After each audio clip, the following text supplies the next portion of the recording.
الحمدللہ رب العالمین والصلاة والسلام علی سید الانبیاء والمرسلین اما بعد درس القرآن والحدیث الان عن النداء یا رسول اللہ صلی اللہ علیہ وسلم فی حیات الظاہریت و بعد وصالہ بعمل الصحابہ۔ درس قرآن درس حدیث جاری تھا سرکار علی وقار صلی اللہ علیہ وسلم کی ظاہری حیات طیبہ میں اور بعد وفات بعد وصال صحابہ کرام رضوان اللہ مجمعین کا یا رسول اللہ کہہ کے پکارنا، اس پر درس قرآن درس حدیث جاری تھا۔ والدہ استعملوا استعمال توجہ کے ساتھ سنیے گا۔ رواہ احمد بن شعیب رواہ احمد بن حسین البیکی فی شعب الایمان، امام احمد بن حسین البیکی نے شعب الایمان میں اس کو نقل فرمایا۔ والمفسر الشہیر الامام الاجل عبداللہ القرطبی فی الاحکام لجامع القرآن،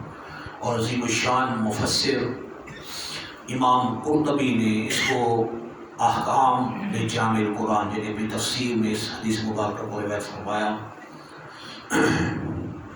عن ابی حرب رضی اللہ عنہ،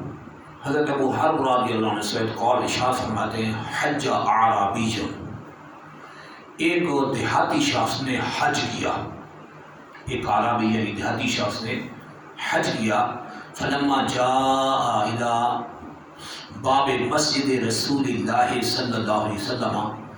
جب وہ شخص اللہ کے رسول مکرم صلی اللہ علیہ وسلم کی مسجد کے دروازے پہ آیا، مسجد کے دروازے پہ آیا، اناخا راحلتہ فعقلها، اس نے وہ اپنے جانور کو اس نے بٹھایا اور رسی کے ساتھ اس کو باندھ دیا۔ ثم داخل المسجد، پھر وہ شخص مسجد میں آیا، حتی اتی القبر، یہاں تک کہ سرکار وقار صلی اللہ علیہ وسلم کی قبر انور پہ تشریف لایا، سرکار صلی اللہ علیہ وسلم کی قبر انور پہ آیا۔ ووقف بحذاء وجہ رسول اللہ صلی اللہ علیہ وسلم، وہ دیہاتی شخص قبر انور پہ آ کے سرکار صلی اللہ علیہ وسلم کے چہرے انور کے سامنے آ کے بیٹھ گیا، قبر کی طرف آیا اور چونکہ قبر کے چہرے انور کی طرف سامنے آ کے ایسے سامنے آ کے اس طرح بیٹھ گیا۔ فقال، اب جب وہ سامنے آ کے چہرے انور کے قبر کے سامنے والی جگہ آ کے بیٹھا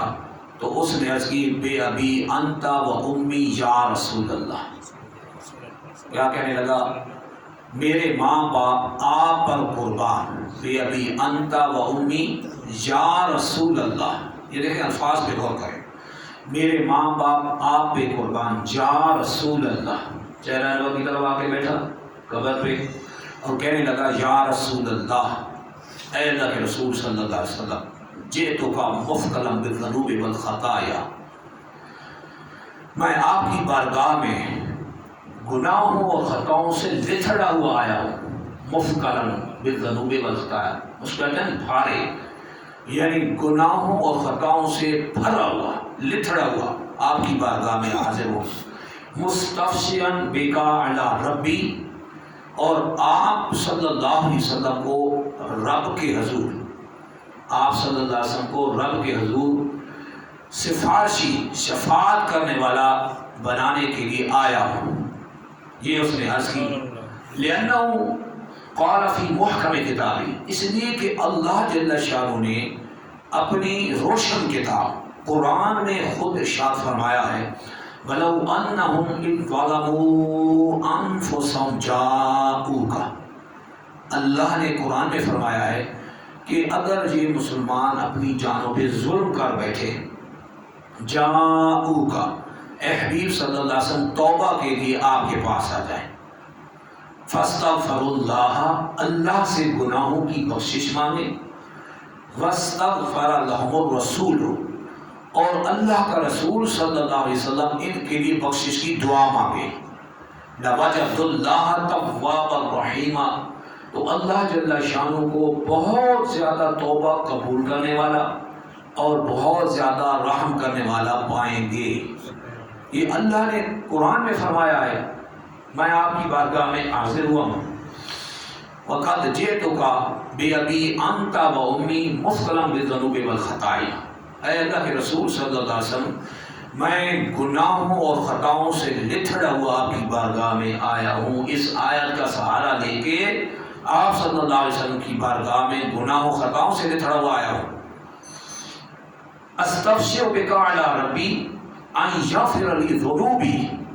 میں آپ کی بارگاہ میں اس لیے آیا ہوں کہ آپ کو اپنے رب کے حضور سفارشی بناؤں، آپ کو اپنے رب کے حضور شفاعت کرنے والا بنانے کے لیے آیا ہوں، وَأَن تَشْفَعَ فِيَّ، اور اس لیے آیا ہوں تاکہ آپ صلی اللہ علیہ وسلم میری شفاعت کریں۔ اب یہ حدیث کے الفاظ یہاں پر ختم ہوتے ہیں۔ وفی روایت اخرى للقرطبی عن علی رضی اللہ عنہ فنودی من القبر انہ قد غفر لک، امام قرطبی نے جو روایت دوسری روایت نقل کی حضرت علی رضی اللہ عنہ سے، اس کے الفاظ یہ فنودی من القبر انہ قد غفر لک، قبر مصطفیٰ صلی اللہ علیہ وسلم سے آواز آئی جا تجھے بخش دیا گیا۔ دیکھیں صحابہ کرام کا عمل کیسے تھا، بعد میں آنے والے مسلمانوں کا عمل کیسے تھا۔ وہ عرابی دیہاتی آیا، یہ حدیث سند کے اعتبار سے بالکل صحیح ہے فن حدیث میں، اور اس امام قرطبی اور دیگر محدثین نے بھی روایت کیا۔ یہ قبر مصطفیٰ صلی اللہ علیہ وسلم پہ حاضر ہو کے یا رسول اللہ کہہ رہے ہیں، سرکار صلی اللہ علیہ وسلم کے چہرے انور کی جانب بیٹھ کے کہہ رہے ہیں، اور آیت کون سی پیش کی؟ قرآن کی ہے، وَلَوْ أَنَّهُمْ ظَلَمُوا أَنفُسَهُمْ، کہ مسلمان اگر جانوں پہ ظلم کر بیٹھے، گناہ کر بیٹھے، جاؤک اے حبیب تیرے پاس توبہ کے لیے آ جائے، تیری بارگاہ میں آئے اور اللہ سے معافی مانگے، فَاسْتَغْفِرُوا اللَّهَ، اللہ نے طریقہ بھی بتایا کہ اللہ سے گناہوں کی بخشش مانگے، اور کیا کرنا ہے، وَاسْتَغْفَرَ لَهُمُ الرَّسُولُ، اور رسول معظم صلی اللہ علیہ وسلم بھی ان کی شفاعت فرمائیں، کہ اللہ کے رسول بھی ان کی سفارش بخشش کی دعا کریں،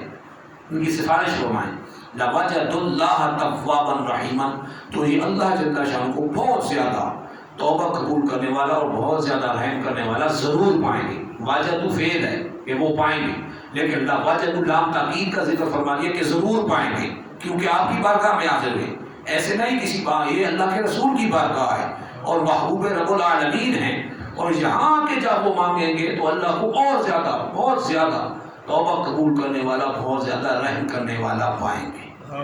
یہ ہے ان مسلمانوں کا عمل جو سرکار صلی اللہ علیہ وسلم کی ظاہری ذاتی طیبہ میں تھے، بعد میں تھے، اور بعد سے آنے والے عرابی اور دیہاتی بھی سرکار صلی اللہ علیہ وسلم کی بارگاہ میں آتے تو اس طرح یا رسول اللہ کہہ کے بھی پکارتے، سرکار کی بارگاہ میں فریاد بھی کرتے، اور ان کے گناہوں کو اللہ معاف بھی فرما دیتا۔ یہ جو آیت ہے نا وَلَوْ أَنَّهُمْ ظَلَمُوا أَنفُسَهُمْ، اس کا شان نزول اللہ سے اپنا ہے، اور قرآن کی بہت سی آیتیں شان نزول کے ساتھ ہوتی ہیں، یعنی وہ خاص وقت کے لیے کسی لوگوں کے لیے وقت کے لیے آتی ہیں، ان کے لیے ان کی وجہ سے نازل ہو رہی ہوتی ہیں، مگر اللہ جل شانہ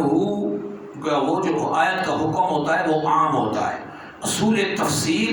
اور اصول فقہ کا یہ قانون ہے، العبرۃ بعموم اللفظ لا لخصوص السبب،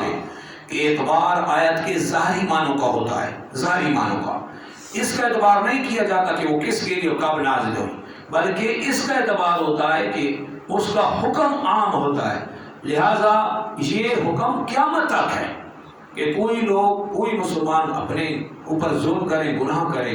تو اللہ کے محبوب صلی اللہ علیہ وسلم کیا بارگاہ میں یا تو براہ راست پہنچ جائے، مدینہ طیبہ میں اللہ توفیق دے پہنچ جائے، اگر وہاں قبر انور پہ حاضر نصیب نہیں ہوتی، یہی کہیں بھی ہو، وہ بیٹھے اللہ کے رسول کو اللہ کی بارگاہ میں سفارشی بنائیں کہ اللہ تیرے محبوب کا وسیلہ میں تیری بارگاہ میں پیش کرتا ہوں، تو مجھے بخش دے، تو اللہ کے فضل و کرم سے اس کو یہ انعام ضرور عطا ہوگا کہ اللہ جل شانہ کی توبہ بھی قبول فرما لے گا اور گناہ بھی معاف فرما دے گا۔